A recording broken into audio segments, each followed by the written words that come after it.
একদিন হযরত ওমর রাদিয়াল্লাহু আনহু গভীর রাতে মদিনার রাস্তায় হাঁটছিলেন। তিনি প্রায়ই ছদ্মবেশে বের হতেন মানুষের অবস্থা নিজ চোখে দেখার জন্য। হঠাৎ তিনি একটি ঘর থেকে মায়ের সাথে মেয়ের কথোপকথন শুনলেন। মা বলছে, দুধে একটু পানি মেশাও, তাহলে লাভ বেশি হবে। মেয়েটি সাথে সাথে বলল, মা, আমিরুল মোমিনিন তো দুধে পানি মেশানো নিষেধ করেছেন। মা বলল, এখন অনেক রাত, ওমর রাদিয়াল্লাহু আমাদের দেখছেন না। মেয়েটি শান্ত কিন্তু দৃঢ় কণ্ঠে বলে উঠল, ওমর না দেখলেও আল্লাহ তো দেখছেন মা।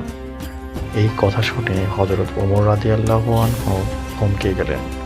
তিনি বুঝলেন এই মেয়ের ঈমান কত গভীর। পরদিন তিনি তার ছেলেকে ডেকে বললেন, এই মেয়েকে খুঁজে বের করো। এমন মেয়েই একজন মুমিনের স্ত্রী হওয়ার যোগ্য।